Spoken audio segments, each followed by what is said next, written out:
as I told you in the previous lecture कि जो complexes होते हैं उनके कुछ कॉमन नेम्स हैं, जैसे potassium ferrocyanide, cupra ammonium sulphate, sodium argentothiosulphate, ये कॉम्प्लेक्सेस के कुछ कॉमन नेम्स बोले हैं मैंने। कोऑर्डिनेशन केमिस्ट्री जैसी ब्रांच ग्रेजुअली जैसे जैसे डेवलप हो रही थी, मतलब more and more number of complexes पता लग रहे थे, naturally occurring complexes, synthesised complexes हमारे सामने आते जा रहे थे, तो ये नंबर इंक्रीज होता जा रहा था। प्रेजेंट सिनेरियो ये है कि millions of coordination compounds, that is complex compounds, are known. यदि मिलियंस ऑफ कंपाउंड्स नोन है तो इनके लिए कॉमन सिस्टम होना चाहिए, एक स्टैंडर्डाइज्ड तरीका होना चाहिए जिससे कि हम इनकी नेमिंग कर सकें। Because if we have certain rules for naming the compounds, by following those rules everyone can give the same name for that compound. Otherwise common names तो commonly common कहां होते हैं? Of course they are usually used in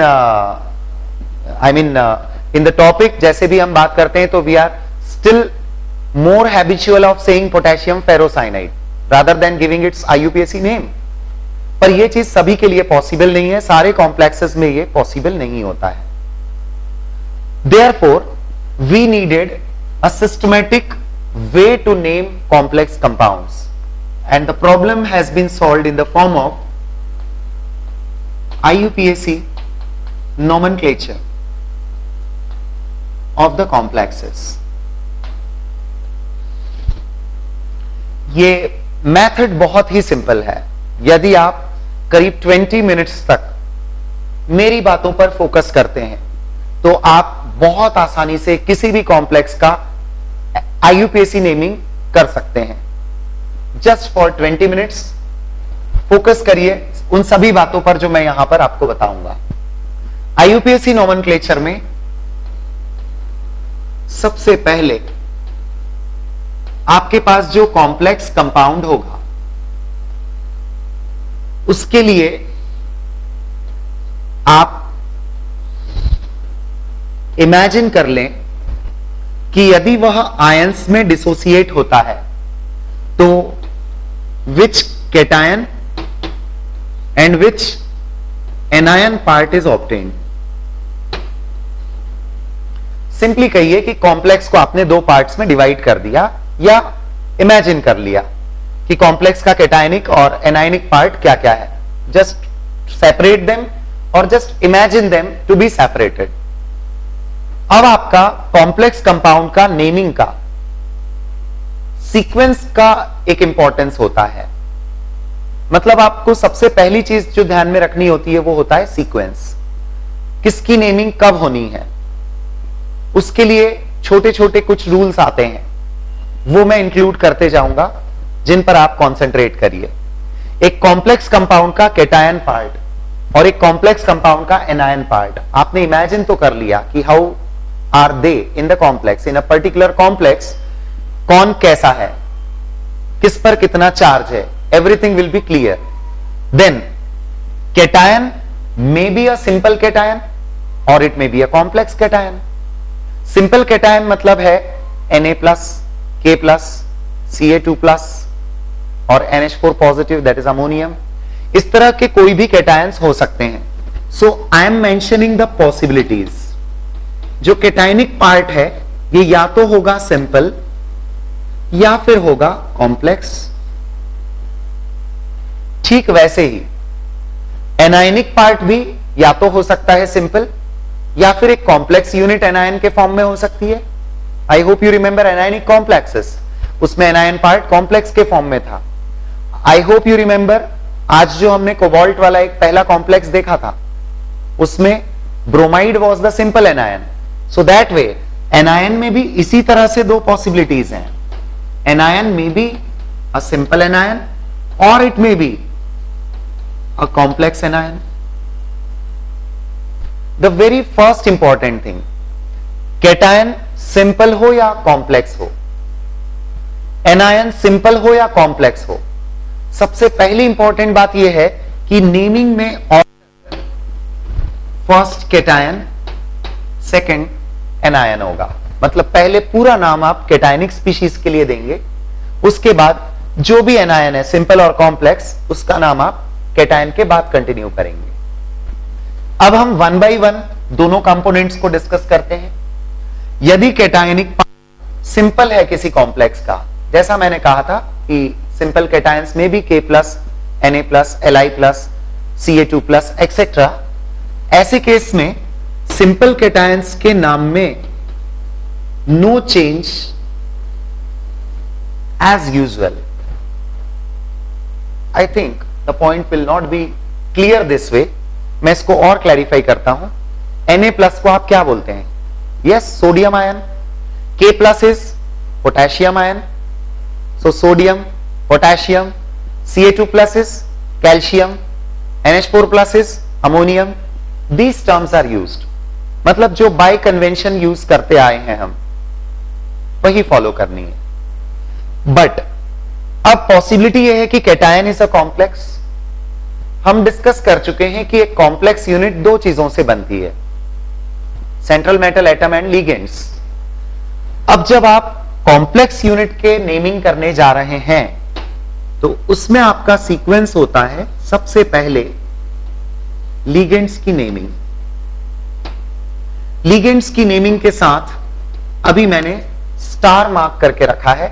it means ligands की naming को लेकर कुछ और details हैं जो मैं आपको सेपरेटली बताऊंगा। फिलहाल इसे एक ओवरव्यू लेकर समझते हैं। तो पहले आप लिगेंड्स की नेमिंग करेंगे। लिगेंड्स की नेमिंग का डिटेल मैं आपको सेपरेटली बताऊंगा। लिगेंड्स की नेमिंग करने के बाद सीक्वेंस में आ जाएगा सेंट्रल मेटल एटम का नेमिंग। सेंट्रल मेटल एटम की जब आप नेमिंग करते हैं तो एक इंपॉर्टेंट पॉइंट है यहां पर, कॉम्प्लेक्स का केटायन पार्ट कॉम्प्लेक्स के फॉर्म में, I mean the compound has cation in the form of complex, और उसके सेंट्रल मेटल एटम की आप नेमिंग करने जा रहे हैं तो आपको वह नेम इंग्लिश नेम यूज करना होता है। English name means there are some of the metals जिनमें इंग्लिश और लैटिन नेम में डिफरेंस है, या there is a difference in their Latin names and their English names. आप जो symbol of any metal use कर रहे हैं उससे रिलेट होते हुए जो नेम होता है उसका जो नेमिंग आप करते हैं वो लैटिन नेम होता है। जैसे आप रिकॉल करिए Fe, Fe is called as iron in English and ferrum in Latin.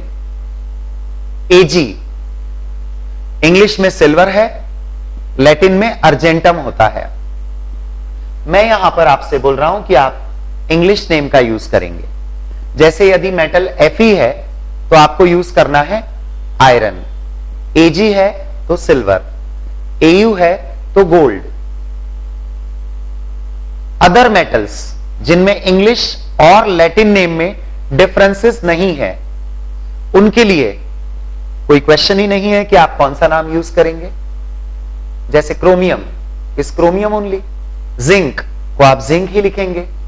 So the key point is यहां पर आप मेटल का इंग्लिश नेम यूज करते हैं। We should not forget in naming the complex, इन दो चीजों के बाद थर्ड इंपॉर्टेंट पार्ट आएगा कि आप मेटल का ऑक्सीडेशन नंबर भी मेंशन करेंगे। ऑक्सीडेशन नंबर स्मॉल ब्रैकेट में होगा और रोमन न्यूमेरल में होगा। मैंने ब्रैकेट में रोमन लिख दिया है जिससे आप इस बात को याद रख पाएंगे कि ऑक्सीडेशन नंबर ऑफ मेटल लिखना है, रोमन न्यूमेरल होना चाहिए और वो स्मॉल ब्रैकेट में रखा जाता है। मैं आपको फोकस करवाना चाहूंगा यहां पर कि IUPAC ने बहुत छोटी छोटी चीजों के भी रूल्स दिए हैं। आप अपना कुछ तरीका फॉलो नहीं कर सकते हैं यहां पर कि जैसे आपने अरेबिक न्यूमेरल्स यूज कर लिए, स्क्वायर ब्रैकेट्स का यूज कर दिया, ये नहीं चलेगा। IUPAC ने बहुत छोटी छोटी चीजों के भी नेमिंग में रूल्स दिए हैं। और यदि आप IIT JEE का 2012 का पेपर देखेंगे तो उसमें एक कॉम्प्लेक्स का आईयूपीएसी नेम पूछा गया और एक छोटे से रूल के बेसिस पर दो अलग अलग ऑप्शंस भी दिए गए थे। मैं आपको टॉपिक के जस्ट एक लेटर स्टेज में बताने ही वाला हूं कि वहां पर क्या डिफरेंस था। तो एक्चुअली बहुत छोटी छोटी चीजों के भी रूल्स हैं, बहुत छोटी छोटी चीजों के भी रूल्स हैं। जैसे ऑक्सीडेशन नंबर के बारे में मैंने आपको बताया, यहां इंग्लिश नेम का यूज करना है। नॉट ओनली दैट, आप जब भी कैटायन का पूरा नाम लिख रहे हैं, कॉम्प्लेक्स यूनिट का जब भी नाम लिख रहे हैं, तो आप लिगेंड्स और सेंट्रल मेटल एटम ये पूरा कंटिन्यूएशन में लिखते हैं, कोई स्पेस नहीं दिया जाता है। तो इवन इतनी छोटी छोटी चीजों के भी रूल्स हैं। अब जैसे ही आपका कैटायनिक पार्ट कंप्लीट होता है, उसकी नेमिंग कंप्लीट होती है, आप एक स्पेस देंगे। जैसे मैंने कहा कि यहां पर कोई स्पेस नहीं होगी अप टू ऑक्सीडेशन नंबर, लेकिन अब एक स्पेस होगी। इन दो पार्ट्स में बीच में स्पेस दिया जाता है नेमिंग में। फिर आप आते हैं एनायन की नेमिंग पर। यदि एनायन सिंपल है तो no change is made in the name of anion. Change नहीं करना है, पर लिखना क्या है ये तो हमें पता होना चाहिए। ओके, तो एक बार डिस्कस करते हैं कुछ सिंपल एनायंस के बारे में। How do you name Cl negative? Chloride. How do you name sulphate ion? Sulphate. How do you name carbonate? CO3 die negative, S carbonate. NO3 negative, nitrate. यही सारी terms cyanide, hydroxide, chloride, bromide, sulphate, nitrate, यही सभी terms आप anion यदि simple है तो use करेंगे उसकी नेमिंग के लिए। इंपॉर्टेंट बात यह है कि यदि एनायन कॉम्प्लेक्स के फॉर्म में है तो हमें क्या करना है। यदि एनायन कॉम्प्लेक्स के फॉर्म में है तो सीक्वेंस तो वही फॉलो करेंगे आप जो आपने कैटायन में फॉलो किया। मतलब पहले नेमिंग करनी है आपको लिगेंड्स की। अगेन स्टार मार्क्ड है, मतलब this will B elaborated afterwards.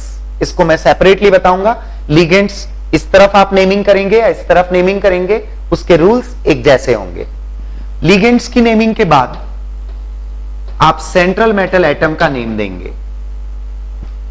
फिर एक मेजर डिफरेंस, कैटायनिक पार्ट में मैंने आपसे कहा इंग्लिश नेम यूज करिए, उसी तरह से एनायन के वक्त आप नेमिंग जब कॉम्प्लेक्स पार्ट की करते हैं, कॉम्प्लेक्स यदि एनायन है और उसके मेटल एटम को आप नेमिंग कर रहे हैं, तो वह नेम लैटिन नेम होना चाहिए।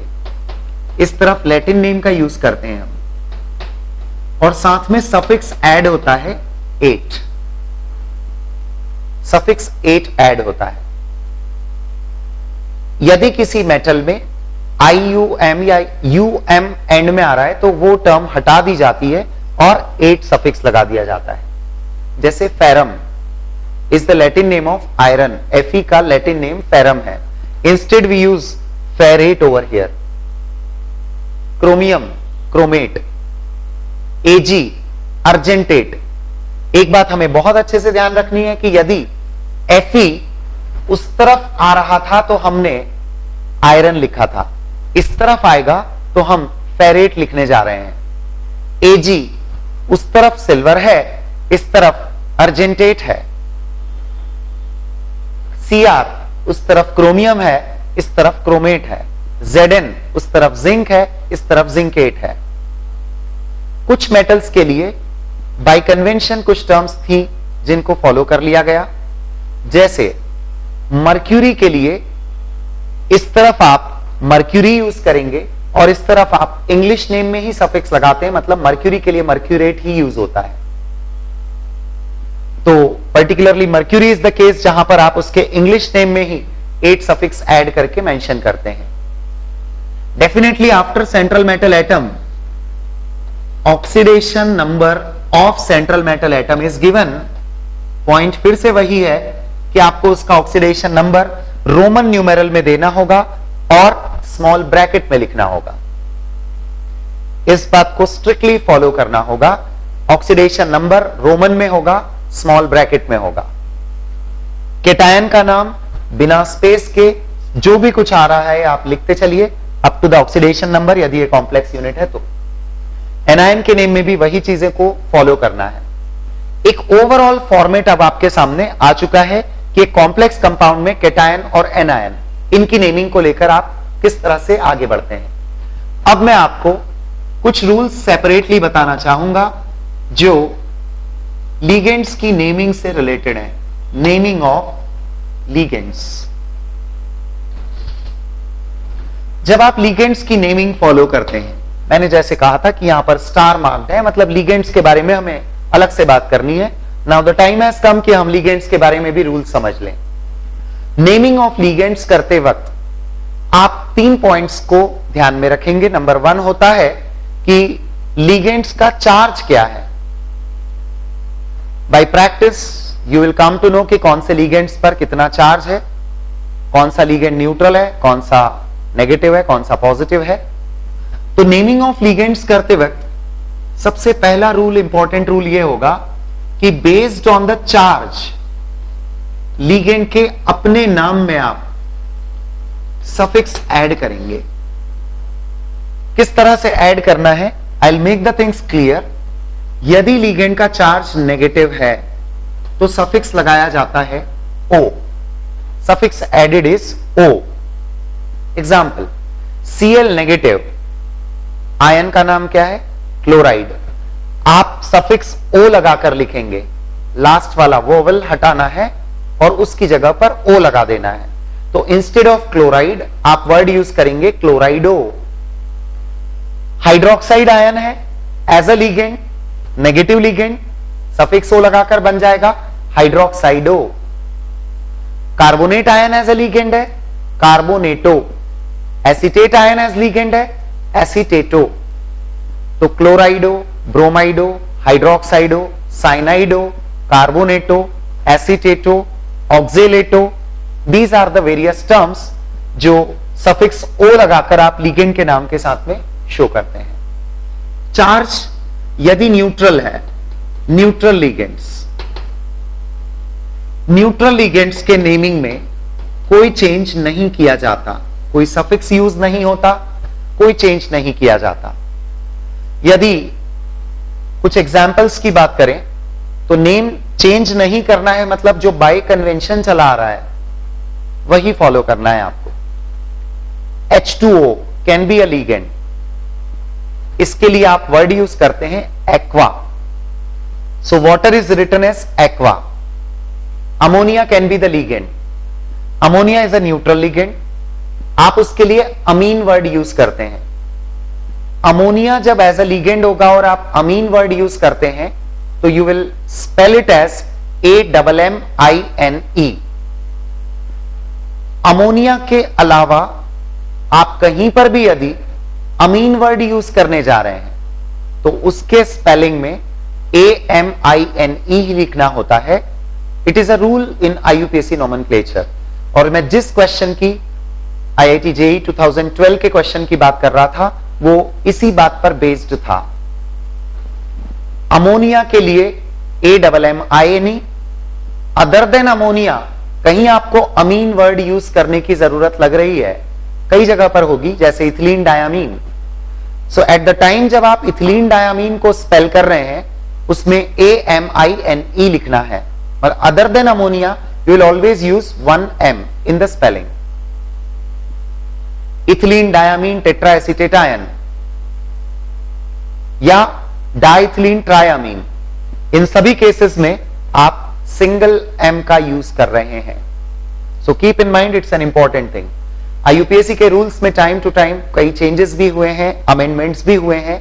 जैसे मैं आप नेगेटिव चार्ज वाले लिगेंड के साथ सफिक्स O लगाकर एक्सप्रेस कर रहे हैं, तो पहले हम इनको Cl नेगेटिव को क्लोरो, Br नेगेटिव को ब्रोमो लिख देते थे, but now as per the latest rules of IUPAC nomenclature of the complexes, negative ligands पूरा नाम एज इट इज यूज किया जाता है उनका, और लास्ट में सफिक्स O लगाकर लिखा जाता है। यानी Cl negative is not chloro, it is क्लोराइडो। OH negative is not hydroxo, while it is hydroxido. So just keep in mind all these points. Charge यदि पॉजिटिव है, वैसे आपको याद होगा मैंने कहा था कि positive ligands are very rare, यदि फिर भी कहीं पॉजिटिव लिगेंड आता है तो आप उसके साथ सफिक्स IUM सफिक्स ऐड करते हैं. This is about the first point related to naming of ligands. Now comes the second point related to naming of ligands. Ligands की नेमिंग करते वक्त सेकेंड पॉइंट होता है नंबर ऑफ लिगेंड्स. लिगेंड्स के नंबर को, एक जैसे लिगेंड्स यदि मोर देन वन लिगेंड्स हैं तो आप उनको कुछ स्पेसिफिक प्रीफिक्स का यूज करके इंडिकेट करते हैं. एक जैसे लिगेंड्स यदि 2 हैं तो प्रीफिक्स डाई का यूज किया जाए. 3 हैं तो ट्राई, 4 हैं तो tetra and so on. So these prefixes are used with the ligands. जैसे आपने देखा कहीं twice of Cl negative ions हैं एज लिगेंड, तो आप लिखेंगे डाई क्लोराइडो. ये रूल तो फॉलो हो ही रहा है, नेगेटिव के कारण आपने सफिक्स ओ लगाया, पर 2 लिगेंड्स हैं इसलिए डाई. 1 के लिए कोई प्रीफिक्स नहीं है. 2 ऑनवर्ड्स नंबर आपको प्रीफिक्स यूज करके इंडिकेट करना है. वन मोर पॉइंट, यदि लिगेंड का अपना नाम डाई, ट्राई, टेट्रा जैसी टर्म के साथ आता है, जैसे मैंने आपको कुछ लिगेंड्स के बारे में बताया, ethylene diamine, diethylene triamine, ethylene diamine tetra acetate, इन सभी वर्ड्स में आप देख सकते हैं कहीं डाई, कहीं ट्राई, कहीं टेट्रा, ये यूज हो रहा है.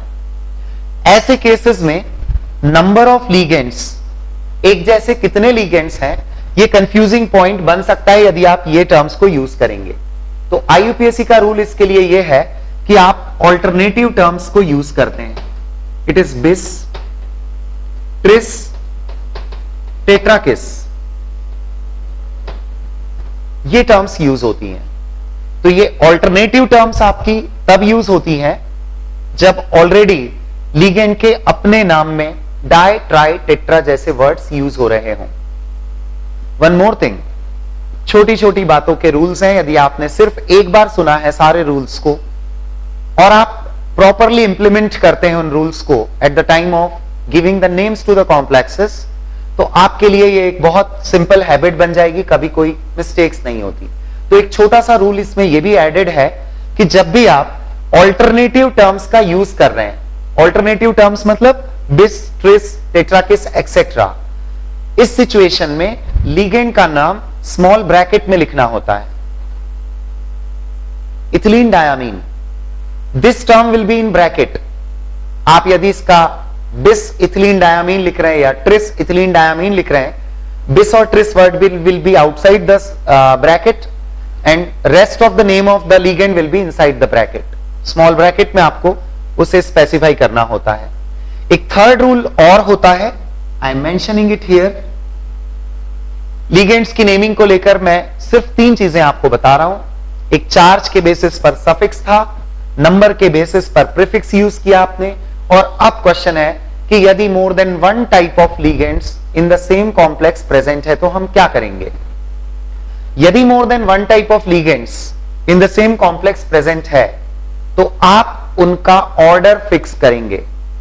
किसकी नेमिंग पहले होनी है, किसकी नेमिंग बाद में होनी है, it will be decided on the basis of their alphabetical order. So the third point comes to be order of naming more than 1 types of ligands. तो order of naming होता है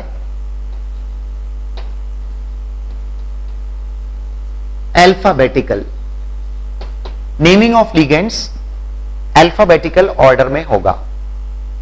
जैसे मैंने कहा कि IUPAC में अलग अलग टाइम पर अमेंडमेंट्स भी हुए हैं रूल्स में. पहले एक रूल था जिसको अब चेंज कर दिया गया है, related to the sequence, related to the order of naming ligands. पहले नेमिंग के लिए 2 अलग अलग सीक्वेंस को लेकर रूल्स थे. Negative ligands, neutral ligands, positive ligands, इस ऑर्डर को आपको फॉलो करना होता था. और नेगेटिव या न्यूट्रल या पॉजिटिव, इनमें से किसी भी एक कैटेगरी के यदि मोर देन 1 लिगेंड्स हैं तो आप उसका अल्फाबेटिकल ऑर्डर फॉलो करते थे. अब now instead of these 2 different rules, single rule is made. अब आप सिर्फ अल्फाबेटिकल ऑर्डर देखते हैं, चार्ज नहीं देखा जाता। And one more thing we should keep in, जब अल्फाबेटिकल ऑर्डर बनेगा लिगेंड्स का, तो इस ऑर्डर में प्रीफिक्सेस का अल्फाबेट नहीं देखा जाए। जैसे मैंने लिखना है टेट्राक्लोराइडो, तो अल्फाबेटिकल ऑर्डर क्लोराइडो का सी के अकॉर्डिंग डिसाइड होगा, ना कि टेट्रावर्ड के टी के अकॉर्डिंग। तो टेट्राक्लोराइडो कहीं यूज हो रहा है, मतलब अल्फाबेटिकल ऑर्डर अलग अलग लिगेंड्स में आपको डिसाइड करना है, तो आप सी को लेकर डिसाइड करेंगे। टेट्राक्लोराइडो जैसा एग्जांपल मैंने दिया। So you have this thing fixed. I think आपने कॉन्सेंट्रेट किया 20 मिनट्स के लिए और सारी चीजें पिक्चर क्लियर है कि how to name the complex. मैं शॉर्ट में एक बार फिर सारी चीजों को समराइज करता हूं, क्योंकि सारे रूल्स हमारे सामने अब आ चुके हैं। एक कॉम्प्लेक्स कंपाउंड का आप दो कंपोनेंट्स में डिवीजन कर लीजिए, cation, anion. I take certain examples also. दूसरा, जब आप केटायन एनायन को सेपरेट करके नेमिंग करने जा रहे हैं, तो केटायन सिंपल हो या कॉम्प्लेक्स हो, उसकी नेमिंग आपको पहले करनी है। एनायन सिंपल हो या कॉम्प्लेक्स हो, उसकी नेमिंग आपको बाद में करनी है। After naming of the complexes, I mean cationic and anionic part, आप I mean inside the naming of the cation and anion you need to follow all these rules. In short वो भी देखें, cation simple है तो without a change, cation complex है तो पहले ligands बाद में metal, metal का English name, oxidation number Roman numeral small bracket, इसके बाद स्पेस देनी है, बीच में कहीं और स्पेस नहीं होगी। एनायन की उसके बाद में स्टार्टिंग होगी। एनायन यदि सिंपल है without changes you will write the name, chloride, sulphate वगैरह जो भी सिंपल एनायन है वो आप डायरेक्टली नेमिंग कर देते हैं। पर यदि एनायन कॉम्प्लेक्स के फॉर्म में होता है तो आपका सीक्वेंस होगा once again ligands, metal and oxidation number. Metal की नेमिंग करते वक्त the key point was Latin name use करना है, सफिक्स एच लगाना है। लिगेंड्स को लेकर 3 की पॉइंट्स आर देयर, चार्ज के बेसिस पर सफिक्स, नंबर के बेसिस पर prefix, more than one type of ligands के लिए alphabetical order. Definitely now we are in need of giving the name to a few examples. मैंने जो भी कुछ यहां पर रखा है पूरा एक फॉर्मेट सामने है, उसके लिए हम किसी भी कॉम्प्लेक्स की नेमिंग कैसे करेंगे। So here I right a few examples. आइए बात करें K4FeCN6. It's one of the very common complexes. तो आप पूरा फॉर्मेट इस बेसिस पर आप समझते चलें। We have K4FeCN6, this complex. We know it well कि जब हम इसको आयंस में ब्रेक करेंगे तो we shall get 4K plus and FeCN6 with 4 negative charge. हम स्टार्टिंग कर रहे हैं यहां पर केटायन से, which is a simple cation here. So I'll start naming this complex using the word potassium. Cation का नेम तो कंप्लीट हो गया पोटेशियम लिखते ही। No, we do not need to express the number of potassium ions. K4 है, आपको 4 express करने की जरूरत नहीं है, क्योंकि when you proceed in a reverse manner, जैसे आपने नेमिंग कर लिया, फिर आप जब फॉर्मूला लिखते हैं तो ये बैलेंसिंग नेमिंग के बेसिस पर ऑटोमेटिकली हो जाती है, that how many potassium ions must be there. तो आप इन आयंस का नंबर मेंशन नहीं करते हैं, you are simply using the word potassium. Cation का नेमिंग हो चुका है, so now we proceed for the anionic part. Anion is FeCN6-4। इसमें लिगेंड्स पहले, what are the ligands? Cyanide ions. Cyanide का चार्ज नेगेटिव, तो नेमिंग कैसे होगी? साइनाइडो वर्ड यूज करके, चार्ज के अकॉर्डिंग। नंबर कितना है? 6। हम प्रीफिक्स यूज करेंगे, कौन सा? Hexa. So the name of this will be potassium hexa cyanido ferrate ligand की नेमिंग चुकी है, और अब हम सेंट्रल मेटल एटम के लैटिन नेम के साथ सफिक्स 8 भी लगा चुके हैं, फेरेट। ब्रैकेट में small bracket Roman numeral oxidation number of iron that is +2, written like this, potassium hexacyanidopherrate 2. This is the name of complex. You can try number of examples based on the same. आइए एक complex अभी जो starting में उसकी naming को भी discuss करें, उसकी नेमिंग भी इंक्लूड करते हैं। It is interesting. अब आप फिर देखें, यदि हम इसको आयंस में ब्रेक करते हैं तो I get Br negative and the complex unit is having +1 charge. So this time जो कैटायन है वो कॉम्प्लेक्स के फॉर्म में है, एनायनिक पार्ट सिंपल है दैट इज ब्रोमाइड। तो इस बार हम कैटायनिक पार्ट की स्टार्टिंग यानी कॉम्प्लेक्स पार्ट की स्टार्टिंग करने जा रहे हैं। हमें सारे रूल्स फॉलो करना है लिगेंड्स के लिए। स्टार्टिंग हो रही है लिगेंड्स से। लिगेंड्स में आपके पास क्लोराइड लिगेंड है, इथिलीन डायामीन लिगेंड है। अल्फाबेटिकल ऑर्डर के अकॉर्डिंग क्लोराइड कम्स फर्स्ट, तो chlorido will be used, chlorido will be taken first, ethylene diamine will be taken afterwards. 2 chloride ions are there, prefix di लगाकर use करना है इसको, इसकी naming करनी है। I write it, di chlorido. मैंने rules अभी सामने से नहीं हटाए हैं, जिससे आप कहीं पर भी कुछ कंफ्यूजन है तो टैली कर सकते हैं कि हम क्या फॉलो कर रहे हैं exactly. Die क्लोराइडो, order alphabetical follow किया है मैंने, एक जैसे 2 लिगेंड्स हैं तो डाई प्रीफिक्स का यूज किया है, नेगेटिव लिगेंड है इसलिए सफिक्स ओ का यूज किया है। So it is dichlorido. Continuation में अब ethylene diamine, 2 ligands are there, इसलिए इनके अपने नाम में आने वाली इन टर्म्स की वजह से मैंने यहां पर लिखा बिस for 2 units of ethylene diamine. बिस से मैंने इसको रिप्रेजेंट किया इन स्मॉल ब्रैकेट। अब मैंने लिखना है ethylene diamine, ethylene diamine single M, remember dichlorido bis ethylene diamine. इतना नेम ऑफ द लिगेंड हो चुका है। अब आपके पास में है मेटल, मेटल इज कोबाल्ट।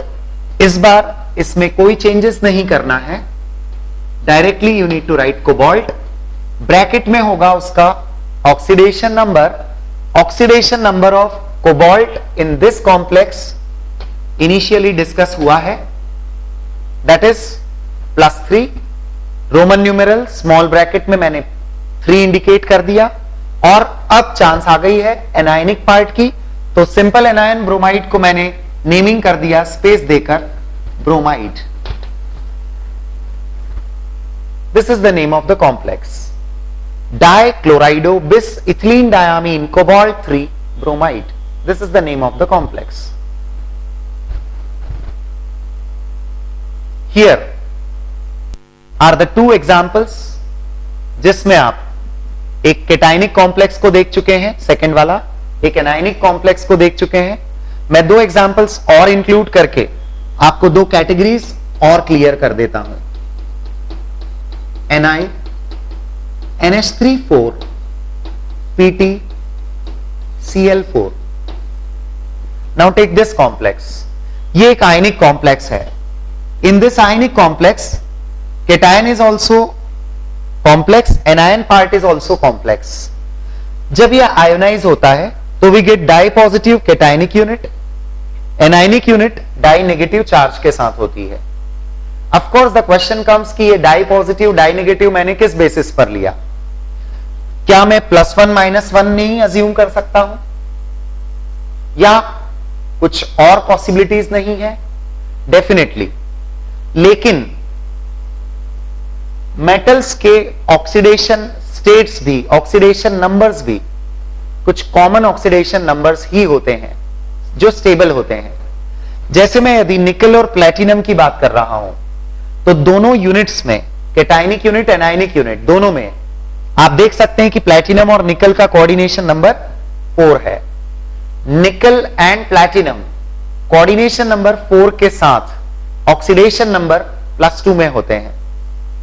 जब आप प्रैक्टिस में सारे कॉम्प्लेक्सेस को लेते जाएंगे तो और फर्दर ट्रांजिशन मेटल्स वगैरह का जब आप स्टडी करते हैं तो फैमिलियर हो जाते हैं हम कि कौन से मेटल की कौन कौन सी स्टेबल ऑक्सीडेशन स्टेट्स हैं और कोऑर्डिनेशन नंबर कौन सी ऑक्सीडेशन स्टेट से क्या रिलेट होगा।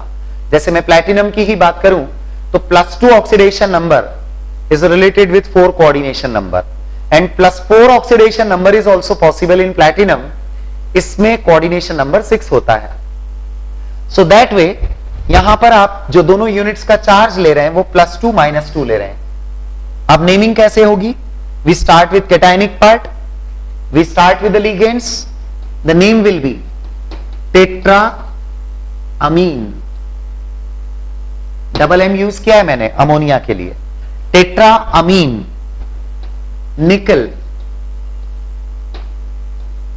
ऑक्सीडेशन नंबर ऑफ निकल, उसके बाद स्पेस देनी है क्योंकि अब एनायन का नेमिंग स्टार्ट हो रहा है। यहां से आगे बढ़े तो टेट्रा क्लोराइडो, और अब मैंने प्लैटिनेट लिखना है। Could you understand why platinate? Yes, because platinum is the metal present in the anionic complex part. So the complete name of this complex is tetramine nickel 2 tetrachloridoplatinate 2. Complexes को हमने 4 different categories में किया, ionic, anionic, ionic and neutral. तो why not to take an example of a neutral complex for naming? क्योंकि as such मैंने neutral complex के लिए कोई रूल तो नहीं बताया है, बस मेटल को लेकर पॉइंट यह है कि जैसे कैटायनिक पार्ट को आपने नेमिंग किया था वैसे ही आप मेटल इंग्लिश नेम ही यूज करते हैं। आइए देखें एक example, PtNH3 twice Cl2। The name of this complex will be given as diammine dichlorido, diammine dichlorido platinum. Oxidation number 2, diamine dichlorido platinum 2. This is the complex. इसमें suffix नहीं होगा, English name होगा, यानी किसी मेटल में English और Latin name different है तो आपको इंग्लिश नेम ही यूज करना है जो आपने कैटायनिक पार्ट के लिए यूज किया है। So this way you can give the names of the complexes. I think with all these points the situation is very clear. What are the rules for naming the complex compounds? इनमें अब in between जब topic और आगे बढ़ेगा तो मैं आपको 1-2 points में जहां पर ब्रिजिंग लिगेंड्स वगैरह पॉलीन्यूक्लियर कॉम्प्लेक्स का कंसेप्ट आता है तो जिस वक्त वो कॉम्प्लेक्स हमारे सामने होंगे उसी वक्त उनके नेमिंग के कुछ यदि छोटे छोटे रूल्स हैं तो वो हम ऐड करके डिस्कस करेंगे, उनको इंक्लूड कर लेंगे हम अपने टॉपिक्स में। Right now after all these things you can go through the nomenclature of complexes. आप किसी भी कॉम्प्लेक्स की नेमिंग इन रूल्स के बेसिस पर ट्राई कर सकते हैं। किसी भी कॉम्प्लेक्स को डेफिनेटली आप IUPAC नोमेनक्लेचर के रूल्स के अकॉर्डिंग नेमिंग कर सकते हैं। बस पॉइंट यही रहेगा कि जितना हो सके आप लिगेंड से फैमिलियर रहिए कि कौन सी स्पीशीज चार्ज वाइज क्या है, लिंकेज वाइज क्या है, because that is the most important part. Nomenclature आप सही से तभी कर पाएंगे, अदर प्रॉपर्टीज को आप तभी रिलेट कर पाएंगे जब आप फैमिलियर हैं with ligands, metals, their oxidation states. As such इनके लिए कोई एक्स्ट्रा एफर्ट्स नहीं लगाना होते हैं। जब आप अपना एक रेगुलर टेक्स्ट पढ़ते हैं, रेगुलर सारी चीजें हमारे सामने आती है, डिफरेंट एग्जाम्पल्स में जब टॉपिक में लूंगा तो ऑटोमेटिकली ये सारी चीजें प्रिपेयर होती जाएंगी। सो this much is enough for this particular lecture. Thank you.